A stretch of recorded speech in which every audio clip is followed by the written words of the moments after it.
Hello మా no oil ఛాలెంజ్లో day 15 morning బ్రేక్ఫాస్ట్కి ఓట్సే ఇంకేముంది. ఆఫ్టర్నూన్ డిష్ మాత్రం నోటిని లబలబలాడిస్తుంది మామ. ఈ డిష్ నేమ్ ఏంటో తెలిస్తే కామెంట్ చేయండి మామ. ఇది మొత్తం మిక్సీ పట్టుకున్నాను. బగారా రైస్ ప్రిపరేషన్కి ఆనియన్స్, మసాలాలు, కొంచెం గార్లిక్ పేస్ట్, టొమాటో మిర్చి వేసాను మామ. తర్వాత సాల్ట్, కొంచెం ధనియా పౌడర్ వేసాను. 1 కప్ రైస్కి 1.5 కప్ వాటర్ మామ. తర్వాత రైస్ వేసేసి మూత పెట్టాను. మన స్టార్ డిష్ ప్రిపరేషన్ స్టార్ట్ చేసాము. బటర్ వేసి 1 స్పూన్ బేసన్ ఫ్లోర్ వేసాను థిక్నెస్ కోసం. తర్వాత కొంచెం గార్లిక్ పేస్ట్ వేసి గోల్డెన్ బ్రౌన్ కలర్ వచ్చాక మనం మిక్సీ పట్టుకున్న ప్యూరీ వేసాను. ప్యూరీ కొంచెం సేపు ఫ్రై చేశాక సాల్ట్, కారం, ధనియా పౌడర్, నీకు ఏ మసాలా కనిపిస్తే ఆ మసాలా వేసి మొత్తం ఫ్రై చేయమావా. ఫ్రై చేసి మూత పెట్టేసుకో. తర్వాత కసూరి మేతి వేసే కొంచెం. ఈలోపు మన బగారా రెడీ అయిపోయింది. ఆ ఫ్రైలో స్మాష్ చేసిన పన్నీర్ వేసే మామ.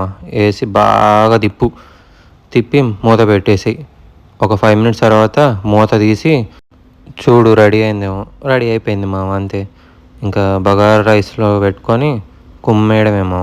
నైట్కేమో పొట్టి ఇడ్లీతో ఫినిష్ చేసాం మామ. అప్డేట్ కోసం ఫాలో కొట్టు మామ.